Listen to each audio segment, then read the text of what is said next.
प्रकरण 31 या भागाचे नाव आहे प्राध्यापक शिवाजीराव भोसलेंचे व्याख्यान. चौराण्याच्या खोलीत छान रुळलं होतं. झाडांच्या काही फांद्या तोडून घेतल्या, उंदरांचं औषध टाकून त्यांचाही बंदोबस्त केला. भूतांचे सगळे प्रकार बंद झाले. नंतर 2 वर्ष त्या खोलीत राहिलो, पण कधीही कोणत्याही भूतानं काहीही त्रास दिला नाही. गणेशोत्सवाचे सगळे कार्यक्रम व्यवस्थित पार पडले. दुसऱ्याच दिवशी शाळेत आमचा गणिताचा तास बाभळीच्या झाडाखाली सुरू होता. तिथे डांगरे सर आले आणि ते म्हणाले, पाटील सर, सगळ्या मुलांना घेऊन मैदानावर या. प्राचार्य शिवाजीराव भोसले आले आहेत, त्यांचं व्याख्यान आहे. आम्ही सगळे मैदानावर गेलो. महाराष्ट्रात त्या काळात शिवाजीराव भोसले यांचे व्याख्यान ऐकण्यासाठी खूप गर्दी व्हायची. ते स्वतः आमच्या शाळेत आले. ही एक खूप मोठी संधी होती आमच्यासाठी. ते म्हणाले, या शाळेत येऊन मला 2 गोष्टी शिकायला मिळाल्या. एकतर बाभळीच्या झाडासारख्या दुर्लक्षित झाडाखाली वर्ग भरतात, तिथेही विद्यार्थी ज्ञान ग्रहण करू शकतात. आणि दुसरी गोष्ट म्हणजे अंध विद्यार्थी देखील या शाळेत शिकतात. डोळस लोकांबरोबर अंध विद्यार्थी शिकतात हे मला आजवर माहीत नव्हतं. ते या शाळेमुळे मला शिकायला मिळाले. प्राचार्य शिवाजीराव भोसले हे आमच्या डांगरे सरांचे वर्गमित्र. लातूरला गणपती व्याख्यानासाठी फलटणहून ते आले असताना डांगरे सरांनी त्यांना विनंती करून शाळेत आणलं. डांगरे सर हे आमचे शिवाजी शाळेतील खेळाचे शिक्षक. दर शनिवारची कवायत ही अंध विद्यार्थ्यांसाठी त्यांनी कंपल्सरी केली होती.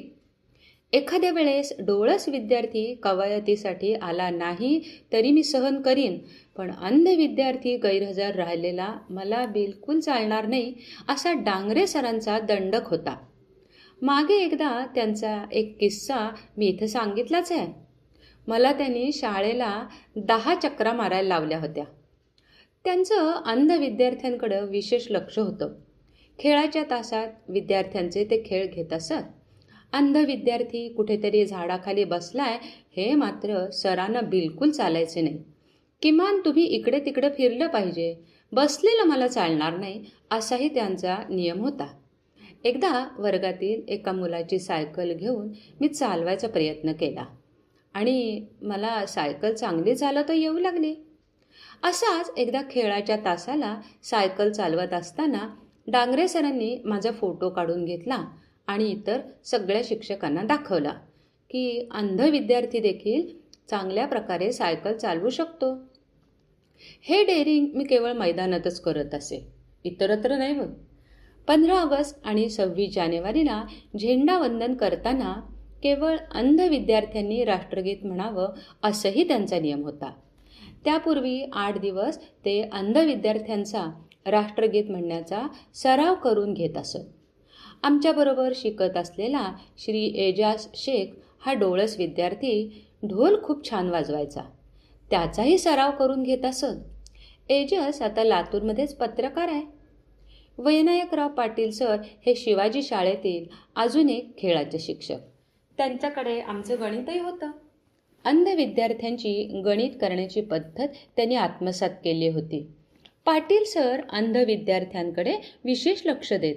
तसंच कोंडेवार सर हे देखील गणितात विशेष सहकार्य अंध विद्यार्थ्यांना करत. आदरणीय साखरे सर हे इयत्ता 5वी आणि 10वी या 2 वर्गांनाच इंग्रजी शिकवत. आमच्या अंध विद्यार्थ्यांच्या तिमाही परीक्षा, घटक चाचणी ब्रेल लिपीत होत. आम्हा सर्व अंध विद्यार्थ्यांना पेपर लिहावे लागत होते. एका वर्गाचे पेपर्स दुसऱ्या वर्गातील अंध विद्यार्थ्यांकडून शिक्षक वाचून घेत आणि आम्हाला मार्क देत असत. अंध विद्यार्थ्यांनी गृहपाठ लिहिलेच पाहिजे असे सगळ्या शिक्षकांचे अगदी कंपल्शन असे. त्यामुळे आम्हाला लातूरच्या हायस्कूलमधील सर्व विद्यार्थ्यांचे ब्रेल सुधारण्यासाठी खूप मदत झाली. आमचे ब्रेल खूपच छान होते. 6माही आणि वार्षिक परीक्षा मात्र लेखनिकाच्या साहाय्यानं द्यावी लागत होती. आमची 9वीची 6माही परीक्षा 8 ऑक्टोबर ते 13 ऑक्टोबर या काळात झाली. 15 ते 20 या काळात डोळस विद्यार्थ्यांची परीक्षा होणार होती आणि त्यानंतर 21 दिवसांची सुट्टी. 84च्या दिवाळीच्या सुट्टीत एक दिवस बीडला थांबून संगीताला बरोबर घेऊन साके गावी आलो. साके गावात आदरणीय भगवान काकांची तब्येत खूपच सिरियस झाली होती. वाड्यातले सगळेच चिंताग्रस्त होते. भगवान काकांनी खाणेपिणे सोडले होते. लता आणि काकू त्यांच्याजवळ बसून होत्या. मी आणि संगीता ज्या दिवशी साके गावला पोचलो त्याच दिवशी संध्याकाळी काकांचा आजार वाढला होता. अण्णा, तात्या, प्रभा काका, जायभाय गुरुजी, बंशी उकिरडे सगळेच चिंतेत होते. रात्रीचे 9-9:30 वाजून गेले होते. आता इतक्या उशिरा कुठे आणि कसं न्यायचं यावर त्यांची चर्चा चालली होती. अचानक मधलं दार वाजलं. वसंत काका आले होते. वसंत काकांनी परिस्थितीचं गांभीर्य विचारात घेऊन लगेच सायकलवर कोणाला तरी पाथर्डीला पाठवून गाडी मागवून घेतली आणि त्याच रात्री उशिरा भगवान काकांना औरंगाबादला हलवलं. पुढील 4 दिवस आम्ही सगळे खूप तणावाखाली होतो. 25 ते 28 ऑक्टोबर दिवाळी होती. 28ला भाऊबीज. या दिवशी मी शोभाकडे लखमापुरीला जाऊन आलो. त्यावेळेस तिला एक छोटा मुलगा होता. तो देखील खूप आजारी होता. 29ला साकेगावी पुन्हा आलो. त्याच दिवशी भगवान काकाही अगदी ओके होऊन चालत वाड्यात आले. ती एक आनंदाची बाब. 31ला भारताच्या तत्कालीन पंतप्रधान श्रीमती इंदिरा गांधी यांची दुर्दैवी हत्या झाली. तसंच आमच्या शोभाचा तो आजारी असलेला मुलगा त्याच दिवशी काळानं ओढून नेला. तो दिवस एका अर्थी काळा बुधवारच ठरला. इंदिरा गांधींच्या हत्येनंतर संपूर्ण देशात खूप मोठ्या प्रमाणात हिंसाचार झाला. शीख बांधवांची कत्तल झाली. नगर जिल्ह्यात शीख समाज मोठ्या प्रमाणावर आहे. नगर जिल्ह्यात देखील वातावरण खूपच गंभीर झालं होतं. पुढील 4-5 दिवस हे सगळं चालू होतं.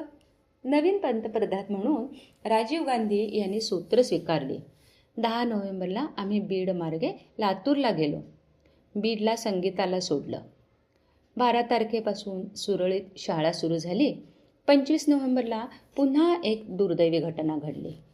आमच्या अंधशाळेचे उद्घाटन केलेले त्या काळातील महाराष्ट्राचे पहिले मुख्यमंत्री आणि नंतरच्या काळात भारताचे उपपंतप्रधान असलेले श्री यशवंतराव चव्हाण यांचे दुःखद निधन झाले. त्यातून सावरतो न सावरतो तोच देशावर तिसरं संकट आलं. 3 डिसेंबर 1984ला भोपाळ येथील युनियन कार्बाईड कंपनीत विषारी वायू गळती झाली. हजारो लोक प्राणाला मुकले. लाखो जायबंदी झाले आणि अनेक लोक अपंग झाले. कित्येकांना कायमचं वंध्यत्व आलं.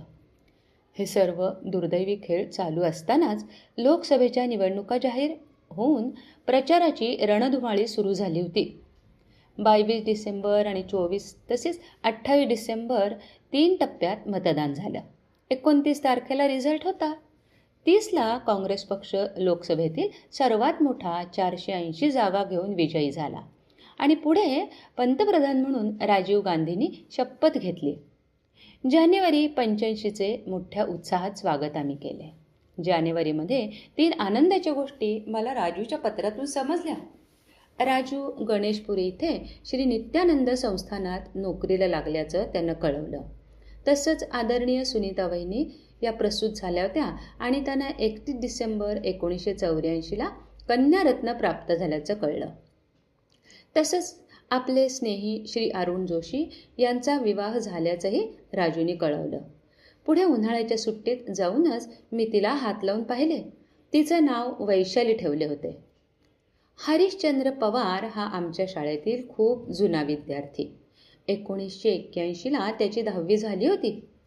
एक दिवस अचानक तो माझ्याकडे आला. त्याच्या काळातील बहुतेक सगळे विद्यार्थी पास होऊन बाहेर गेले होते. मी आणि 2-3 विद्यार्थीच होतो. त्यातल्या त्यात तो माझ्याकडेच आला. तो खूप मेहनती आणि कार्यतत्पर होता. त्याची मोबिलिटी खूपच छान होती. नेहमी राज्यस्तरीय धावण्याच्या स्पर्धेत तो पहिला असायचा. 10वी नंतर शिक्षण न घेता तो त्याच्या गावी स्वतःची शेती करत असे. शेतातले सगळेच त्याला छान जमायचं. अगदी घास कापणं, दारे धरणं तसेच आऊत देखील तो चालवायचा. इतर वेळेत तो केनिंगचे काम म्हणजे खुर्च्या विणण्याचं काम करायचा. लातूरला एक काम मिळालं म्हणून तो आला होता आणि तो म्हणाला, मी आजच्या दिवस तुझ्याकडे राहू का? मी म्हणालो, आजच काय, मी इथे आहे तोपर्यंत राहा. आणि खरंच पुढे त्याला लातूरमध्ये खूप काम मिळत गेले. कधी कधी मीही त्याच्यासोबत केनिंग करत असे. माझी 10वीची परीक्षा होऊन मी गावी जाईपर्यंत पुढे 1.5 वर्ष तो माझ्यासोबत 94च्या खोलीवर राहिला. त्यानंतर मात्र अजून तरी आमचा प्रत्यक्ष भेटीचा योग नाही. इथेच हे प्रकरण संपलंय. प्रकरण 32. याचं नाव आहे टॉकिंग बुक मशीन मिळाले. राजूभाऊचं पत्र आल्यापासून मला या सुट्टीत मुंबईला जायचं वेध लागले. हरिश्चंद्र त्याच्या 10वी नंतर 3 वेळेला मुंबईला जाऊन आला. शाळेत असताना क्रीडा स्पर्धेसाठी तो मुंबईला गेला होता.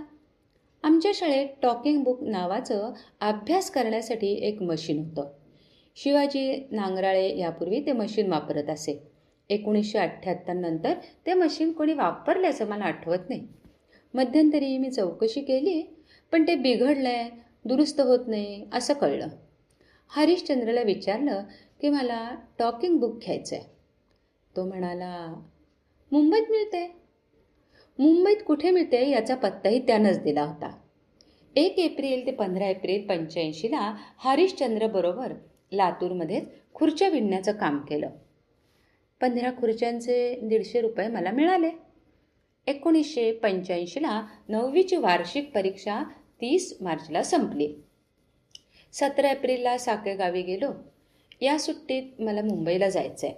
टॉकिंग बुक नावाचं एक मशीन असतं, त्यावर 10वीचा अभ्यास रेकॉर्ड केलेला आहे हे मला कळलं आहे आणि म्हणून या सुट्टीत ते मशीन मुंबईहून घेऊन यावं असं मला वाटतं आहे. असं मी अण्णा आणि तात्याला सांगितलं. ते म्हणाले, पुस्तकं नाहीत का? ब्रेल लिपीतही 10वीचं पुस्तक उपलब्ध होतं. 6वी नंतर मी एकटा प्रवास करू लागलो होतो. औरंगाबाद, लातूर, नाशिक अशा ठिकाणी मी एकट्याने प्रवास केला होता. मुंबईला मात्र प्रथमच जात असल्यामुळे आणि मुंबईतील गर्दी, तेथील लोक फसवाफसवी करतात. बरेच लोक इथं मवाली आहेत. तसंच येथील ट्रेनचा प्रवास हे सगळं समजलं असल्यामुळे तू एकटा जाऊ नको असे तात्या आणि अण्णा म्हणत होते. मुंबईतील लोक अंधांना खूप चांगली मदत करतात असं मी माझ्या जुन्या अंध मित्रांकडून ऐकलं आहे. मला मशीन आणणं आवश्यक असल्यामुळे जाणंही आवश्यक होतं. अण्णा म्हणाला की मी आधी राजूला पत्र पाठवतो, तो तुला घेण्यासाठी मुंबईच्या ST स्टँडवर येईल आणि त्याचं उत्तर आल्यानंतर तुला पाथर्डीहून मुंबई गाडीत बसवून देतो. मला मात्र राजूला एवढा त्रास देणं योग्य वाटत नव्हतं. तसंच आमची एकमेकांची मुंबई इथे चुकामुक झाली तर दोघांनाही विनाकारण काळजीत पडावे लागेल ही भीती पण वाटत होती आणि म्हणून मला एकट्याला जायचं होतं. 5 मेला 83% मार्क घेऊन मी 9वी पास झाल्याचे मधुकर राऊत या वर्गमित्रानं कळवलं. खूप आनंद झाला. तात्यांनी मुंबईला एकट्याने जायची परवानगी दिली. 7 मे 1985ला रात्री पाथर्डीहून मुंबई गाडी पकडली. रात्री 8:30ची गाडी होती. तेव्हा पाथर्डी मुंबई 36 रुपये तिकीट होते. 1/4 प्रमाणे मला 9 रुपये लागले. गाडीत बसलो. पुण्यापर्यंत खूप भारी वाटत होतं. आपण एकटे मुंबईला जात आहोत याचा अभिमानही वाटत होता. जशी जशी मुंबई जवळ यायला लागली तशी तशी मला मनातून भीती वाटू लागली. कसं होईल, काय होईल, मला जमेल का, गाड्या कळतील का, ऑफिस सापडेल का, असे नाना प्रश्न पडायला लागले. शेवटी चेंबूर आलं. कंडक्टरने मला विचारलं, 1/4 तुला कुठे जायचं आहे? मुंबईतील ठिकाणांची नावं देखील मला माहीत नव्हती. मला जिथं जायचं आहे तिथला पत्ता कंडक्टरला म्हणून दाखवला. NS20 Jain country, Abdul Gaffar Khan road, Worli sea face, Mumbai 25. तो मी इतक्या स्पीडने म्हणालो, कंडक्टरला काहीच कळले नाही. कंडक्टर पुन्हा म्हणाला, काय? मी पुन्हा तेच सांगितले. कंडक्टरच्या लक्षात येत नव्हतं. त्यांनी मुंबईत नेहमी प्रवास करत असलेल्या एका सहप्रवाशास मी काय म्हणतोय हे ऐकायला सांगितलंय. तो सहप्रवासी म्हणाला, लालबागला उतरवा याला. कंडक्टरनं मला लालबागला उतरवलं. तेव्हा पहाटेचे 4 वाजले होते. बसमधून उतरल्याबरोबर पायाला एक ओट्यासारखं काहीतरी लागलं. नंतर मला कळलं की तो ओटा म्हणजे फुटपाथ आहे. त्या फुटपाथवर उभा राहिलो. मागे भिंत होती. डाव्या हाताला एक आडवा पत्रा होता. रोडवरून गाड्यांचाच आवाज येत होता. मी आजूबाजूला माणसांचा आवाज येतो का याचा कानोसा घ्यायला लागलो.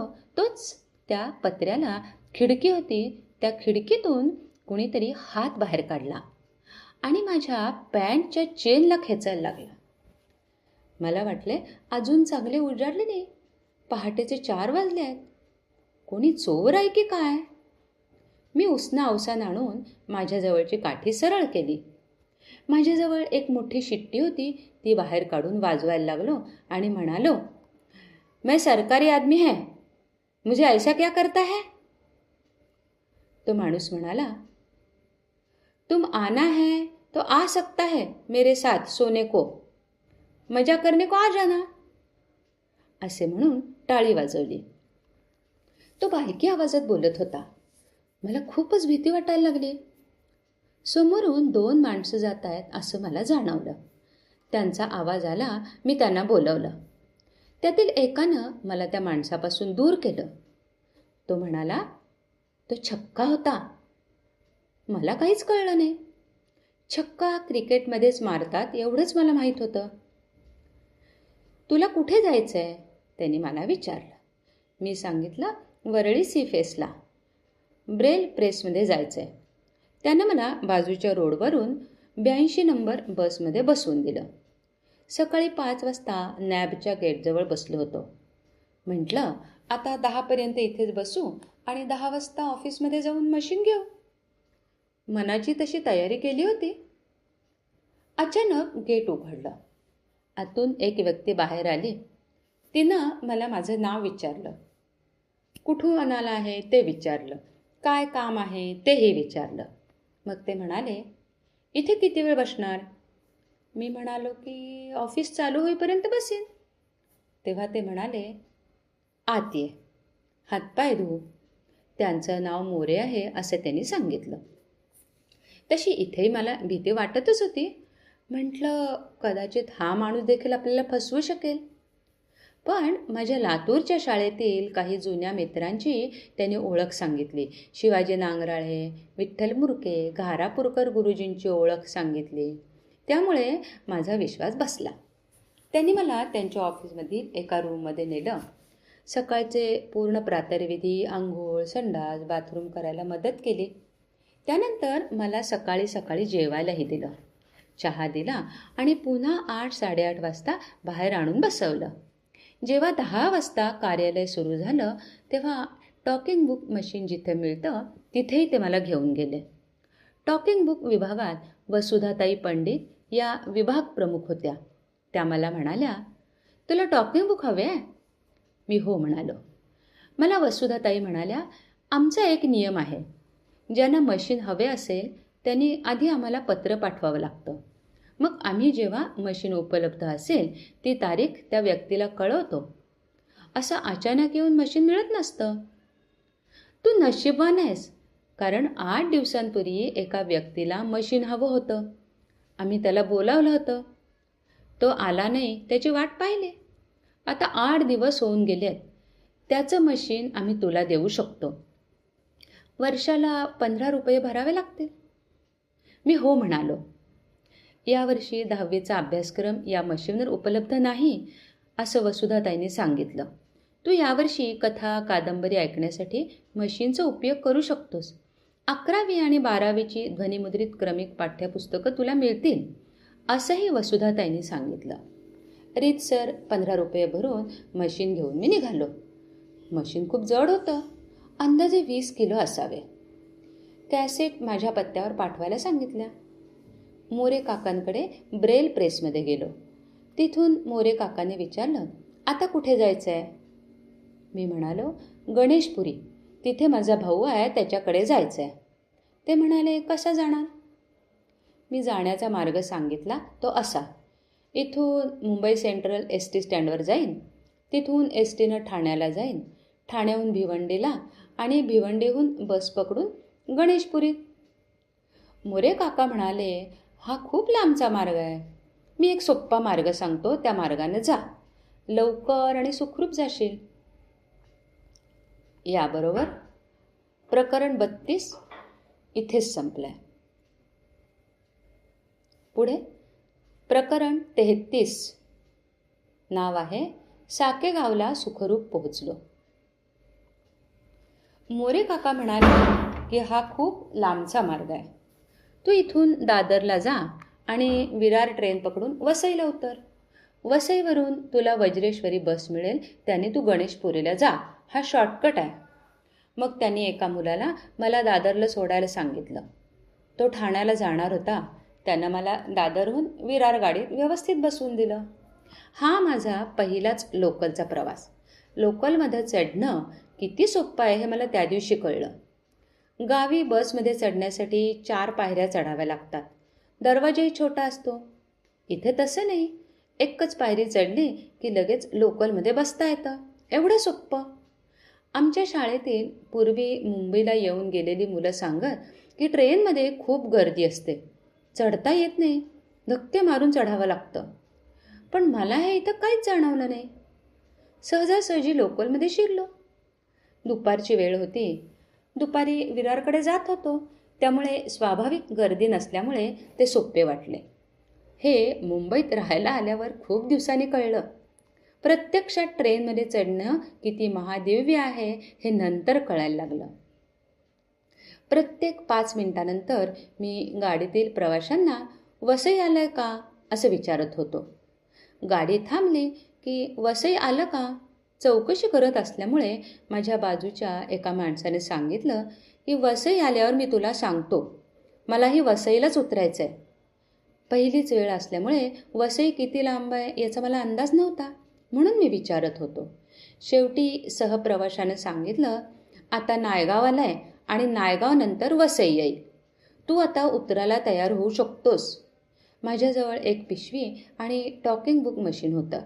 ते दोन्ही उचलून मी एका हातात घेतलं. एका हातानं गाडीला पकडलं आणि वसईला उतरलो. तसंच उतरल्याबरोबर तिथे फारशी गर्दी नव्हती. उतरलो तिथे निब्बर आणि टणक फरशी असलेली जागा होती. मला वाटलं इथला रस्ता खूप स्वच्छ, निब्बर आणि चांगला आहे. इथे दगड, गोटे, काटे, गटार काही असल्याचा प्रश्नच नाही. आणि म्हणून मी माझी फोल्डिंगची काठी बंद करून पिशवीत ठेवून दिली. एका बाजूच्या माणसाला चालता चालता विचारलं, एस टी स्टँड कुठे आहे? त्यानं सांगितलं, सरळ जा आणि उजव्या हाताला बाहेर जा, तिथंच स्टँड आहे. मी मनातून बिनधास्त आणि निर्धास्त झालो. कारण लातूरला काय किंवा साकेगावला काय एवढे चांगले रस्ते नाहीत. जागोजागी गटार असतात, काटे असतात, दगड असतात. आणि हा रस्ता इतका चांगला आहे, आजूबाजूला वाहनांचाही आवाज येत नसल्यामुळे गाड्यांची भीती नाही. म्हणून सरळ स्टँडच्या दिशेने त्या व्यक्तीने सांगितल्याप्रमाणे चालत राहिलो. चालता चालता अचानक काय झालं माहीत नाही, मी सरळ खाली कुठेतरी पडलो, अतिशय जोरात. उन्हाची वेळ होती. खाली खूप गरम काहीतरी अंगाला लागलं. माझ्या हातातल्या वस्तू इकडे तिकडे फेकल्या गेल्या. काय घडतंय हे समजायच्या आत कुणीतरी अजून माझ्या अंगावर येऊन पडलं. तेवढ्यात जोर जोरात कसला तरी आवाज यायला लागला. आवाज कसला येतोय हे मलाही कळत नव्हतं. मी उठायचा प्रयत्न करत होतो, पण ती व्यक्ती मला उठू देत नव्हती. मी प्रचंड घाबरलो होतो, चिडलोही होतो, रागही आला होता. त्या माणसाला मी ढकलत होतो, पण तो मला हालूच देत नव्हता. सगळ्या भावना एकत्रित झाल्या होत्या आणि हे सगळं 1 ते 1.5 मिनिटच चाललं होतं. पण ते सर्व फारच भयानक आणि कल्पनेपलीकडचं भयंकर होतं. हे सगळं झाल्यावर त्या माणसानं मला वर काढलं. माझ्या सगळ्या वस्तू मला आणून दिल्या. मला कोणीतरी लिंबू सरबत दिलं आणि मला शांत करायचा प्रयत्न केला. मी शांत होत नव्हतो. मी खूप घाबरलो होतो, थरथर कापत होतो. शरीरावर जखम कुठेच नव्हती, पण अंग ठणकत होतं. मला खूप राग येत होता. मी ट्रॅकमध्ये पडलो होतो आणि त्याच वेळेस एक्सप्रेस ट्रेन येत होती आणि म्हणून तो माणूस माझ्या अंगावर पडला होता, माझं संरक्षण करत होता. जर मी उठलो असतो तर मी ट्रेन खाली गेलो असतो आणि आज हे जे काही लिहितोय ते मी लिहू शकलो नसतो. प्लॅटफॉर्म ही कल्पनाच मला नव्हती. मला असं वाटलं होतं की गावी जशी बस असते आणि बसमधून उतरले की लगेच आपण चालायला लागतो, ट्रेन देखील तशीच असेल. ट्रेन ही ट्रॅकवरून चालते आणि प्लॅटफॉर्मवर आपल्याला उतरावं लागतं हेच मला माहीत नव्हतं. त्यामुळे मी अतिशय बिनधास्त असा रस्ता आहे म्हणून चालत होतो आणि आंधळा कधी सरळ चालत नाही, थोडा तरी तिरपात चालतो, बुद्धिबळातील उंटासारखा. त्या दोन्ही व्यक्तींचे मला आज नावही माहीत नाही. त्यांचं मी तेव्हा साधे आभार देखील मानले नाहीत. याचा मला आज खेद आहे. त्यांच्या मनात थोडी देखील माझ्यावर उपकार केल्याची भावना नव्हती. या कानाची त्या कानाला खबर न लागू देता त्यांनी मोठ्या उदार अंतःकरणानं स्वतःचा जीव धोक्यात घालून मला मदत केली होती, वाचवलं होतं मला. ही घटना मुंबई सोडून इतरत्र झाली असती तर आधी मला ऐकवलं असतं, आंधळ्या, एका जागेवर बसता येत नाही का? उगाच हिंटोस कशाला? बस, वगैरे वगैरे. हे असे इथे बिलकुल झालं नाही. आभार मानणं, धन्यवाद देणं, एवढं ज्ञान, अक्कल त्या काळात माझ्याजवळ होती तरी कुठं? त्याच व्यक्तीनं मला वज्रेश्वरी गाडीत बसवून दिलं. वज्रेश्वरीचे तेव्हा 3 रुपये तिकीट होतं. तिथेही 5-5 मिनिटात गणेशपुरी आली का असे विचारणे चालूच होते. शेवटी दुपारी 3 वाजता गणेशपुरी आली. राजू तेव्हा भद्रकाली मातेच्या वर असलेल्या खोलीमध्ये राहत होता. एका व्यक्तीने सांगितलं, राजू काकाची खोली बंद आहे. पण थोड्याच वेळात राजू आला आणि आमची भेट झाली. आम्हाला दोघांनाही खूप आनंद झाला. पुढे 5-6 दिवस मी राजूकडे आनंदात राहिलो. वरीलपैकी राजूला काहीच सांगितलं नाही. वरील प्रसंग मी पुढील खूप दिवस कुणालाच सांगितला नाही. सांगितलं असतं तर मला कोणीच कधीच एकट्याला मुंबईला येऊ दिलं नसतं. दुर्घटना एखाद्याच वेळेस होते, नेहमी होत नाही. त्यानंतर कधीच मी प्लॅटफॉर्मवरून ट्रॅकमध्ये पडलो नाही. काळजी घेतली, माहिती झाली तर अपघात होत नाही यावर माझा विश्वास होता. पहिल्याच मुंबई भेटीत खूप मोठी शिकवण आणि धडा मिळाला होता. टॉकिंग बुकची कॅसेट पोस्टाने पाठवली होती. त्यामुळं मला साकेगावला जायचे वेध लागले. मी राजूला घाई करायला लागलो, मला लवकर जायला हवं. तेव्हा राजू म्हणाला, जाताना शिर्डीच्या साईबाबांचं दर्शन घेऊन जा. शिर्डीला माझा मित्र आहे, त्याला मी निरोप पाठवला आहे. मी तुला इथून शिर्डी गाडीत बसवून देतो आणि दिलीप तुला शिर्डीला उतरून घेईल. तो शिर्डीच्या मंदिरात पुजारी आहे. सोमवारी सकाळची त्याची ड्युटी असल्यामुळे दुपारी तो तुला उतरून घेईल आणि दुसऱ्या दिवशी पाथर्डी गाडीत बसवून देईल. त्याप्रमाणे सोमवारी 14 मे रोजी राजूनी बसमध्ये बसवलं. ती शिर्डी बस होती. श्री दिलीप सुलाखे यांनी मला उतरून घेतलं आणि दुसऱ्या दिवशी मंगळवारी सकाळीच पाथर्डी गाडीत बसवून दिलं आणि मी साकेगावी सुखरूप पोहोचलो. याबरोबरच प्रकरण 33 पान 134 वर समाप्त. फाईल समाप्त.